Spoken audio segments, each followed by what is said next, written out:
ሰላም ጤና ይስጥልን አድማጭ ተመልካቾቻችን ግንቦት 4 2017 ዓ.ም ዕለታዊ መረጃዎችና ዘገባዎችን ይዤ መጥቻለሁ። ዘገባና መረጃዎችን ወደ እናንተ እያደረስኩ አብሬያችሁን ቆየሁ በለጠ ካሳ ነኝ። እናንተም አብራችሁን እንድትቆዩ ነው በአክብሮት የምጋብዛችሁ። አብራችሁን ከቆያችሁ የተለያዩ መረጃዎች ትሰማላችሁ። ከግንባር የሚሰማቸው መረጃዎች ተጠበቁ ነው። ወደ ተለያዩ አካባቢዎች የሚወስዱን መረጃዎች እንደዚሁ አካትቻለሁ። እነዚህ መረጃዎች በቅደም ተከተል እየተከታተላችሁ አብራችሁን እንድትቆዩ ነው በአክብሮት የምጋብዛችሁ። እናንተም አብራችሁ ስትቆዩ እንደተለመደው ላይክ፣ ሼር፣ ሰብስክራይብ እያደረጋችሁ እንዲሁም ደግሞ ሀሳብ አስተያየት ጥቆማ ቢኖራችሁ ጥቆማ ዜና@gmail.com በዲስክሪፕሽን ላይ በተቀመጠው የኢሜል አድራሻ መልእክቶችን ልትልኩ ትችላላችሁ። በርካቶቻችሁ መልእክቶችን ልካችሁልኛል። ከዛ ባሻገር በዋትስአፕ፣ በቴሌግራም፣ በሜሴንጀር እንዲሁም ደግሞ በትዊተር የውስጥ ገጾች መልእክቶችን ልታደርሱ ትችላላችሁ።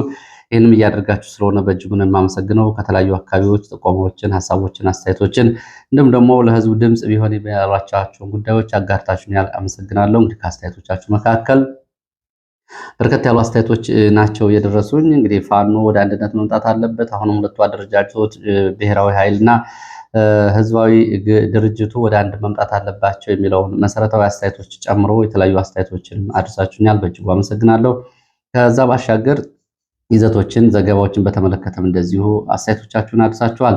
ከዛ ወጣ ሲሉም እንደዚሁ ስሜት ተቀላቀለባቸው ለሚዲያ የሚሆኑ ጭምር አስተያየቶችን ሰጡ ተመልክቻለሁ። አሁንም አስተያየቶችን ስጡ። እንግዲህ እየተከታተላችሁ በተለይ በሚኖራችሁ መሰረታዊ አስተያየት ላይ ያሏችሁን ሀሳቦች አድርሱ። ወደ መረጃዎቹ ነው የሚሄደው። ወደ መረጃዎች ሲሄድ ዛሬ ወደ ራያ አላማጣ ይመስልን መረጃ ማስቀደም ነው የምጀምረው። በራያ አላማጣ ከተማና አካባቢው ያለውን አሁን ሁኔታ በተመለከተ ከራያ አላማጣ ከተማ በቅርብ ርቀት በሚገኘው ግራ ካሶ ተራራ ላይ ሌሊቱን ከፍተኛ ተኩስ ነበር ተብሏል። ሌሊቱን በነበረው ተኩስ እንግዲህ ከሌሊቱ 7 ሰዓት እስከ 9 ሰዓት ድረስ በተከታታይ ደግሞ አልፎ አልፎ ቀጥሎ ነበር ተኩሱ የሚሉት የመረጃ ምንጮች። የመጀመሪያው 1 ሰዓት አካባቢ የነበረው ተኩስ ከ7 ሰዓት እስከ 8 ሰዓት ተከታታይ የሩምታ ተኩስ ነበረ። ከ8 ሰዓት እስከ 9 ሰዓት ደግሞ አልፎ አልፎ ነው። 9 ሰዓት አካባቢ ሌሊት ተኩሱ ሙሉ በሙሉ ቆሟል ነው ያሉት። ይህንን በተመለከተ እንግዲህ የተኩሱ መነሻ ተኩሱ ምን እንደሆነ በዝርዝር የታወቀ ጉዳይ የለም። የህወሓት ታጣቂዎች በአለማጣ ዙሪያና በአለማጣ ከተማ በሚገኙ ትምህርት ቤቶች በተጠንቀቅ እንዲቆሙ ትዕዛዝ ተሰጥቷል ተብሏል። የህወሓት ታጣቂዎቹ ከሹመይ በርሄ ትምህርት ቤት በፓትሮሎች እየወጡ ሌሊቱን እንቅስቃሴ ሲያደርጉ ነበር ተብሏል። ግራ ካሶ የነበረው ተኩስ የተሰጠው አጸፋዊ ምላሽ የለም፣ የደረሰው ጉዳትም በዝርዝር አልታወቀም ብለዋል። ዛሬ ህገወጥ የወያኔ ቢሮዎች ስለመታሸጋቸውም እንደዚሁ የመረጃ ምንጮቹ ገልጸዋል። ቡና ባንክ አጠገብ የሚገኙ 5 የወያኔ ቢሮዎች ታሽገዋል ተብሏል። ዛሬ በፌዴራል ፖሊስ እና በመከላከያ ነው የታሸጉት። ይህንን እንቅስቃሴ ተከትሎ በከተማው ከፍተኛ ውጥረት አለ። የህወሓት ታጣቂዎች እኛ ህጋዊ ነን፣ ቢሮዎቻችን ሊታሸጉ አይገባም፣ የአማራ ክልልም ቢሮዎች አሉት፣ የእነሱ ቢሮዎች ሊታሸጉ ይገባል፣ እነሱ ናቸው ህገወጦቹ የሚል ጥያቄዎችን ቢያቀርቡም ቢሮዎቹ ተዘግተዋል ነው የተባለው። እንግዲህ የአማራ ክልል ብልጽግና አካባቢው አስተዳደሩን አፍርሶ ባለፈው ዓመት ሚያዝያ 7 ከወጣ በኋላ በአካባቢው ምንም አይነት ቢሮ ባይኖረውም የፋኖ ቢሮ አለ በሚል ለመከላከያ ጥቆማ ሲሰጡ ነበር የህወሓት ታጣቂዎች እና አዛዦቻቸው። ይህንን ተከትሎ የህወሓት ታጣቂዎች ባለማጣ ዙሪያ ዋጃ አየር ማረፊያ፣ ጎላጆ፣ መረዋ፣ አሞራ ስፍራ፣ ቴክኒክና ሙያ ኮሌጅ የሰፈሩት ታጣቂዎች ምስራቅ ትምህርት ቤት እንደዚሁ ካምፕ አድርገው የተቀመጡ ብሩህ ተስፋ ትምህርት ቤት ውስጥ ሰፍረው የሚገኙትና በተለያዩ አካባቢዎች ያሉ የህወሓት ታጣቂዎች በተጠንቀቅ እንዲቆሙ ትዕዛዝ ተሰጥቷል ነው የተባለው። ውጥረቱ ውስጣዊና ውጫዊ ነው። አንድም የነጌታቸው ቡድንና የነደብረጽዮን ቡድን የሚል እንቅስቃሴ ያለው፣ ሁለትም ደግሞ ቢሮዎችን መታሸጋቸውን ተከትሎ በአካባቢው ከፌዴራል መንግስት ጋርም እንደዚሁ የተገባው ውጥረት በተመለከተ ነው ተጠንቀቅ የተሰጠው ብለዋል። ይህንን ትዕዛዝ እየሰጠው ኮሎኔል ንጉሴ ነው ተብሏል። እንግዲህ አካባቢ እንደ መረጃ ምንጮቹ ሌላው መረጃ ዓለም አቀፍ ጥሪ ቀርቧል። ፖለቲከኛ ልደቱ አያሌው አብሮነት ኢትዮጵያ በሚል ጊዜያዊ አስተባባሪ ኮሚቴ እየተቋቋመ መሆኑን ገልጾ ለኢትዮጵያን ጥሪ አቅርቧል። የኮሚቴው ዓላማ እየተቋቋመ ያለው የኮሚቴ ዓላማ ተጽዕኖ መፍጠርና የፖለቲካ ፕሬዠር ማድረግ ነው። በአሜሪካ መቀመጫውን የሚያደርገው በምርጫ የማይሳተፈው በፖለቲካ ድርድርና ውይይቶች ለፖለቲካዊ ዲፕሎማሲያዊ ጫናና ለአማራጭ ሀሳቦች ሚናውን ይወጣል የተባለው አብሮነት እንደዚሁ ጥሪ እያደረገ ነው የሚገኘው። የኢትዮጵያን የብሔር፣ የሃይማኖት፣ የማንም ልዩነት ሳይኖር ይሄ ኮሚቴ ተቋቁሞ ችግሮችን ለመፍታትና ሁኔታዎችን ለማመቻቸት በጦርነት ውስጥ ያሉ ተፋላሚ ኃይሎች ጭምር በመድረኩ የሚሳተፉበት ይሆናል ነው ያሉት አቶ ልደቱ አያሌው። ለኢትዮ ፎከስ የላኩት ደብዳቤ እንደሚያሳየው አቶ ልደቱ የኢትዮጵያን ችግር ለመፍታት ያለ ልዩነት መነጋገር፣ መደራደር ብቸኛ አማራጭ ነው ይላሉ በዚህ ጽሁፍ ላይ። በተቃዋሚ ደረጃ የሚሆን ትብብር ማድረግ ካልተቻለ እየተላለቅን መፈራረሳችን እጣ ፈንታችን ነው። ስለዚህ አብሮነት ኢትዮጵያ የሚባለውን አሁን የተቋቋመውን ኮሚቴ መቀላቀል የሚፈልጉ ኢትዮጵያውያን ዋይኢ የአብሮነት 2016@gmail.com ላይ ተሳትፏቸውን የሚያሳይ መልእክቶችን ልትልኩ ትችላላችሁ በሚል በደብዳቤው ላይ በተሰራጨው በደብዳቤው ላይ ከተጻፈው የኢሜል አድራሻ ላይ ይህ መልእክት በዚህ አድራሻ ላኩልኝ ተብላችኋል። ye.abronet2016@gmail.com በሚል መልእክት ላኩልን ብሏል። አብሮነት ኢትዮጵያ መቀላቀልና መረዳት የሚፈልጉ ኢትዮጵያውያን ተቋሙ ምስረታ ላይ ስለሆነ የህግ፣ የመረጃ፣ የቴክኖሎጂ እገዛና ድጋፍ እንዲያደርጉላቸውም እንደዚሁ ጥሪ አቅርበዋል። አቶ ልደቱ ናቸው ያቀረቡት። አቶ ልደቱ ከ5 ቀናት በፊት በኢትዮጵያ ውስጥ ያለውን ኦሮማይ በሚል ያለውን አጠቃላይ ሁኔታ በተመለከተ ጽሁፍ ማሰራጨታቸውና ጽሁፍ መነጋገሪያ መሆኑ ይታወቃል። የኢትዮ ፎከስ አድማጭ ተመልካቾችም ከዚህ አንጻር አስተያየቶችን ሰጥታችኋል። ለአቶ ልደቱ አያሌው የተሰጠው የአየር ሽፋን በተመለከተም እንደዚሁ አስተያየቶችን ያቀረባቸዋሉ። መሰረታዊ ሀሳቦች ከየትኛውም አቅጣጫ ከመጡ በሚዲያ ይስተናግዳሉ። ሚዲያው ሀሳቦች የሚስተናግዱበት እና ሁሉም በግራ በቀኝ ያሉት ያላድሎ መረጃዎችን ሀሳቦቻቸውን የሚያደርሱበት ነው የሚሆነው። ሌላው እንደዚሁ ከፓርቲዎቹ በጋራ መግለጫ ወጥተዋል። ሀገር የገባችበትን ቀውስ የሀገሪቱ የገባችበት ቀውስ ቀጣዩን ሀገር አቀፍ ምርጫ ክፉኛ እንዳይጎዳው እንሰጋለን ብለዋል። ምርጫ ቦርድ ዝግጅት እያደረገ አይደለም። ነፃና ፍትሐዊ ታማኒ ምርጫ በተፈጥሮ ሰላማዊ መከወኛ ሜዳ ይፈልጋል። ይሄ ጉዳይ በኢትዮጵያ ውስጥ አሁን ያለው ግን ይህንን የሚያሳይ አይደለም። አውዱ መሻሻል እያሳየ ስላልሆነ ወጥቶ መግባት ብርቅ በሆነበት ሁኔታ የፖለቲካ ፓርቲ የህዝብ ዋስትና ስለሌለው ወጥቶ መግባት በኑሮ ውድነትና በኑሮ ጫናው ስለገባ ምርጫን የቅንጦት አድርጎ እየተመለከተው ነው ተብሏል። እንግዲህ በኢትዮጵያ ውስጥ አሁን ያለውን አጠቃላይ ሁኔታ ነው። ትክክል ነው። ምርጫን ብዙ ሰው ጆሮ እየሰጠው አይደለም። ምክንያቱም ከዛ ያለፈ ከምርጫ ከሰላማዊ ውይይቶች ያለፈ የትጥቅ ትግል እየተደረገ ስለሆነና በዚህ መንገድ የተሞከሩ ሙከራዎች ውጤት ስላላመጡ ብዙ ሰው ለዚህ ጆሮ ነስቶታል። በዚህ ምክንያት እንግዲህ ፓርቲዎቹ የፖለቲካ ፓርቲዎች እንቅስቃሴ እገዳ ሊነሳ ይገባል፣ ገለልተኛ ተቋማት ቀንበሩ ሊቀልላቸው ይገባል ሲሉ 7 ነጥቦችን ጥሪ አቅርበዋል። 7 ነጥቦቻቸው ምንድናቸው? አንደኛ፣ ምርጫ ቦርድ 1 ዓመት ስለቀረው ምርጫ ማብራሪያ እንዲሰጥ፣ መንግስትም ተመሳሳይ ማብራሪያ እንዲሰጡና በዚህ በኩል ስለ ምርጫ ያለው እንቅስቃሴ ግልጽ እንዲሆን ለህዝቡ ፓርቲዎቹ ጠይቀዋል። ምርጫው 1 ዓመት ስለቀረው ገዢው ቡድን ሰይፉን ወደ ሰገባ እንዲያስገባና ሰላማዊ ውድድር ሜዳ እንዲፈጠር ብለዋል። እንግዲህ የጦርነት ሰይፉን ወደ ሰገባው እንዲመልስ ፓርቲዎቹ ጠይቀዋል። እንግዲህ ብልጽግና በተለያዩ አካባቢዎች ውጊያዎችን፣ ጦርነትን እያደረገ ነው የሚገኘው። ሌላው የሲቪክ ተቋማት እንዲንቀሳቀሱ ዲሞክራሲያዊ ተቋማት ከብልጽግና አገዛዝና አገልጋይነት ነፃ እንዲወጡም እንደዚሁ ጠይቀዋል። በነገራችን ላይ የሲቪክ ተቋማት የሚባሉት ባለፈው 5 የሲቪክ ተቋማቶች በኢትዮጵያ ውስጥ ፈቃዳቸው መሰረዙ መታገዳቸውን ተከትሎ ምንም እንኳ ወደኋላ የተመለሱ ቢኖሩም አሁን በኢትዮጵያ ውስጥ ያሉት የሲቪክ ድርጅቶች ያሉበት ሁኔታ እጅግ አሳሳቢ ነው። ሌላው ያቀረቡት ምርጫ ቦርድ አስቸኳይ የቦርድ መተካካቱን አስፈላጊ ሆኖ ከተገኘ እንዲያደርግና ይህንንም በአዋጅ 1133/2011 መሰረት እንዲያደርግ፣ ካልሆነ ደግሞ በአስቸኳይ ዝግጅቱን አጠናቆ በምርጫው ጉዳይ ላይ የአጠቃላይ ንቁ ተሳትፎን እንዲያደርግም ጠይቀዋል። ለሰላማዊ ትግል ሲባል የፖለቲካ እስረኞች በአስቸኳይ እንዲፈቱም እንደዚሁ ፓርቲዎቹ ጠይቀዋል። ፓርቲዎቹ መላው ኢትዮጵያን ቀጣዩ ምርጫ የሞት ሽረት ጉዳይ አድርገው ከሀገር ከገባችበት ምስቅልቅልና ቀውስ እንድትወጣ የበኩላቸውን ድርሻ እንዲወጡ ለኢትዮጵያንም እንደዚሁ ፓርቲዎች ጥሪ አቅርበዋል።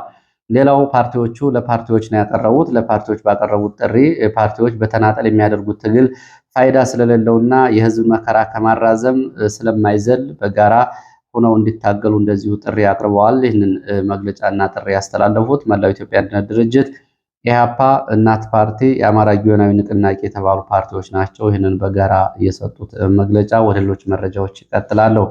ወደ ሌሎች መረጃዎች ስቀጥል ከአዲስ አበባ ወደ መቀሌ የሚደረግ ጉዞ በውጭ ጉዳይ ሚኒስቴር ደብዳቤ ፍቃድ እንዲሆን ተብሏል የሚል መረጃ ነው ያለው።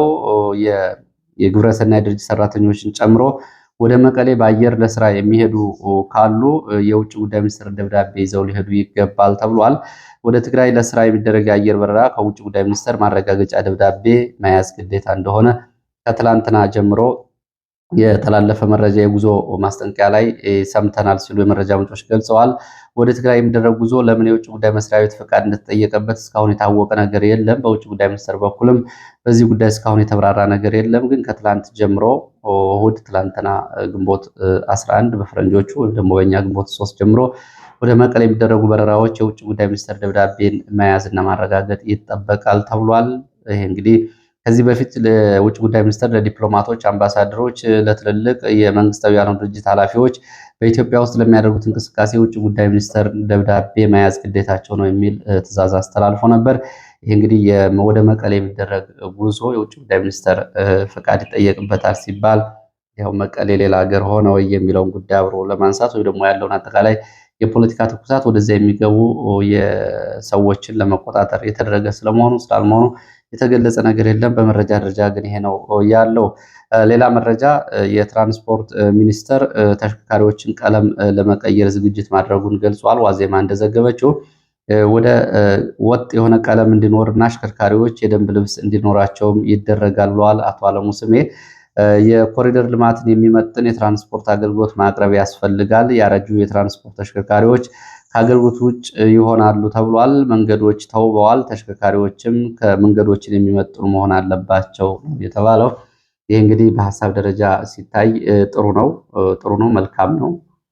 ግን አሁን ባለው ሁኔታ ኢትዮጵያን የከዕለት የኑሮ ጫና አንጻር ነጋዴዎች ነግደው አትርፈው ተሽከርካሪዎችን የሚለውጡበት አስገዳጅ የሆኑ የመንግስትን ተግባራት ለማድረግ የሚያስችል ኢኮኖሚ አለ ወይ?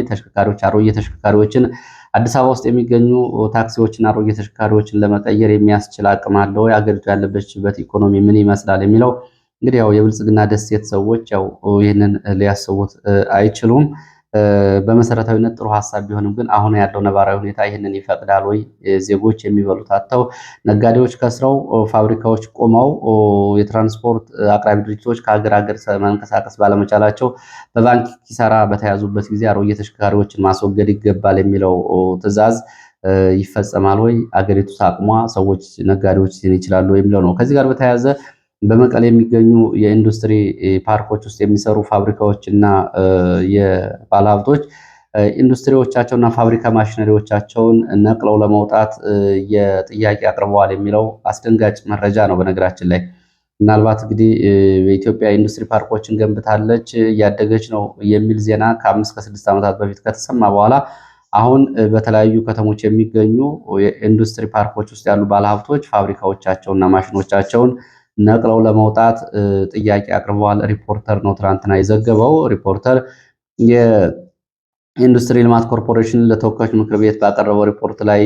ያገኘውን መረጃ ጠቅሶ እንደዘገበው ከሀገር ሸሽተው የሄዱ ባለሀብቶች ወደ ስራ እንዲገቡ በተደጋጋሚ ጥረት ቢደረግም ፍላጎት አለማሳየታቸውን ዘግቧል። ይህ እንግዲህ 37,000 በላይ ሰራተኞች ከስራ ውጭ ይሆናሉ ነው የተባለው። ይህ እንግዲህ በትግራይ በመቀሌ ብቻ ያለውን አጠቃላይ ሁኔታ የሚያሳይ ሲሆን በሌሎቹ አካባቢዎች ያለው አጠቃላይ ከጦርነቱ ጋር ተያይዞ ያለው ሁኔታ በምን ያክል ደረጃ ባለሀብቶች ወደ አገር ውስጥ ከመግባት ይልቅ ነቅለው ማሽኖቻቸውን፣ ፋብሪካዎቻቸውን ከሀገር ጥለው እየወጡና በኪሳራ ላይ ስለመሆናቸው የሚያሳይ ነው። ይህ ፋብሪካዎቹ፣ የኢንዱስትሪዎቹ አጠቃላይ ክስረት የሀገሪቱ የኢኮኖሚ ክስረት መሆኑን የሚያሳይ ነው። በሌላ በኩል እንግዲህ አድገናል፣ ተመንድገናል፣ ብልጽግና ጉዞ እና ኢትዮጵያ ብልጽግና ማንም የማይደርስበት ነው የሚባለው ጉዳይ ይህንን ነው የሚያሳየው። ወደ ሌሎች መረጃዎች እሄዳለሁ። ወደ ግንባር መረጃዎች ሲሄድ ወደ መቅደላ የሚወስደን መረጃ በማስቀደም ነው ጀምረው። በደቡብ ወሎ መቅደላ ወረዳ ከማሻ ከተማ የወረዳው ባለስልጣን መኖሪያ ቤት ላይ የቦምብ ጥቃት መፈጸሙን የመረጃ ምንጮች ገልጸዋል። በተፈጸመው የቦምብ ጥቃት የደረሰው ጉዳት በሰዎች ላይ አልታወቀም።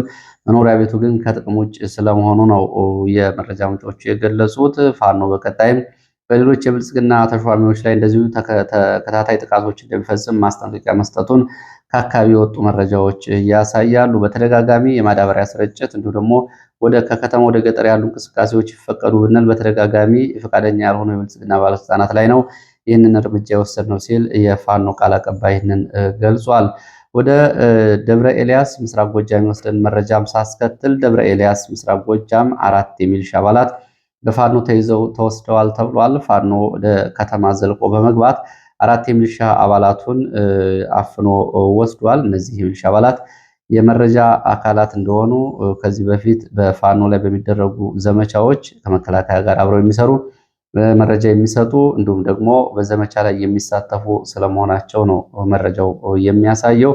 እነዚህን የሚሊሻ አባላት ከተማ ድረስ ዘልቀው ይዘው ሲሄዱ የፋኖ ኃይሎች ምንም አይነት ተኩስም ሆነ ያጸፋ ውጊያ አልገጠማቸውም ተብሏል። ይህንን በተመለከተ አሁንም የሚሊሻ አባላት ሌላው የመከላከያም አድማ ብተናም እንደማያድናችሁ በማወቅ አስፈላጊውን እርምጃ መውሰድ አለባቸው የሚል ይዘት ያለው መልእክት የአማራ ፋኖ በጎጃም 6ኛ ክፍለ ጦር ቀስተ ደመና ብርጌድ አስተላልፏል። ይሄ መረጃ የተገኘው የህዝብ ግንኙነቱ ካሰራጨው መረጃ ላይ ነው። ህዝብ ግንኙነቱ ፋኖ ዘላለም ዘሪሁን ይህንን መረጃ አሰራጭቷል። ትላንትና ግንቦት 5 ነው የተፈጸመው።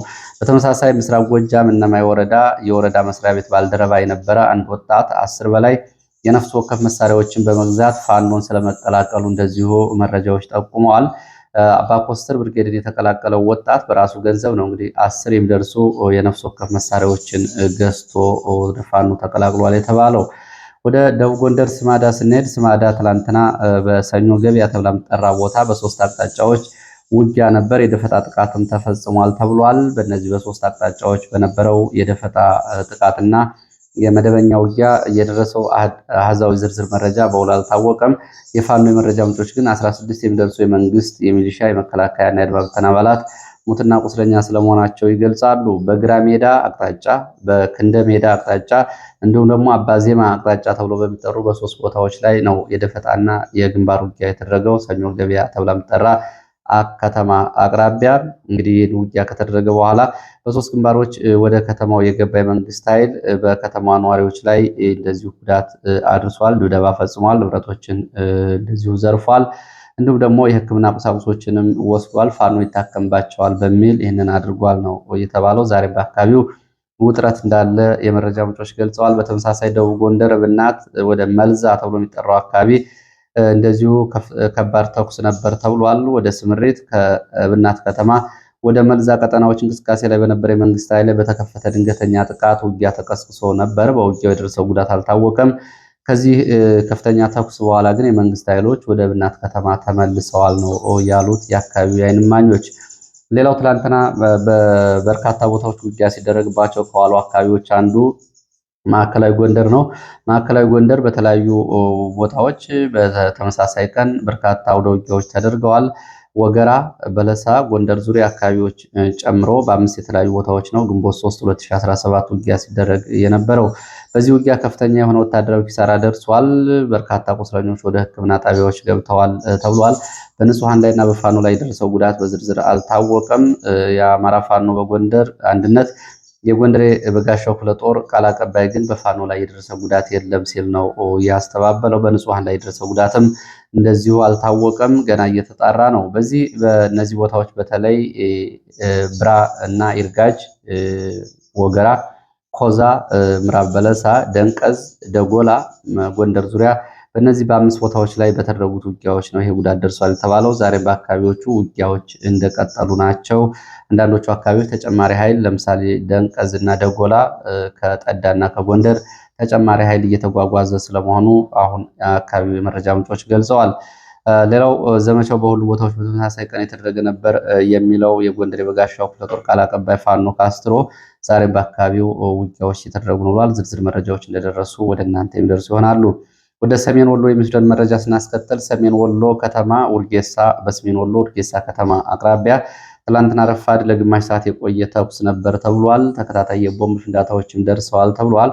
ጎሎ በተባለ ቦታ በደረሰ የቦምብ ፍንዳታ እንደዚሁ በመንግስት ኃይሎች ላይ ጉዳት ደርሷል ነው የተባለው። የመንግስት ኃይሎች በተለይ መከላከያ ወደ ከተማው እየገቡ በነበረበት ሰዓት ነው ጎሎ ላይ የቦምብ ፍንዳታ ደርሶ የነበረው ተብሏል። በዚህ ጉዳት እንግዲህ ምን ያክል ቁጥር እንደሆነ ግን የጉዳቱ ሰለባዎች ለማረጋገጥ አልተቻለም። ወልዳያ ዙሪያ በተመሳሳይ ትላንትና እንደዚሁ የሌሊቱን ጭምር የከበባ ጥቃት ተፈጽሟል። ቃሊምን ብዙዎቻችሁ ታስታውሳላችሁ። ተከታታይ ውጊያዎችና ከፍተኛ ወታደራዊ ኪሳራዎች የደረሱበት ኮሎኔሎች ጭምር የተማረኩበት ቦታ ነው። ቃሊም፣ ደብር ተራራ፣ አባይ ተራራ በተባሉ ቦታዎች በመንግስት ኃይሎች ላይ ከበባ ጥቃት ተፈጽሟል። ከወልዲያ ተጨማሪ ኃይል እንዳይመጣ ጭምር ጃርሳ በተባለው ወንዝ ላይ ተጨማሪ ግዳጅ ስምሪት በመስጠት ነው ይህን ጥቃት የፈጸምነው ሲል የአማራ ፋኖ በወሎ ቤተ አማራ አስታውቋል።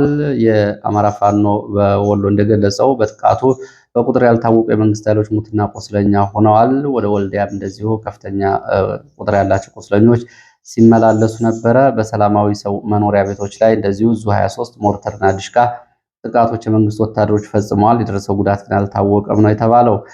ሌላው መረጃችን ፊልድ ማርሻል ብርሃኑ ጁላ ያሰሙትን ዛቻ እየተመለከተ ነው። ፊልድ ማርሻል ብርሃኑ ጁላ ዛቻ አሰምተዋል።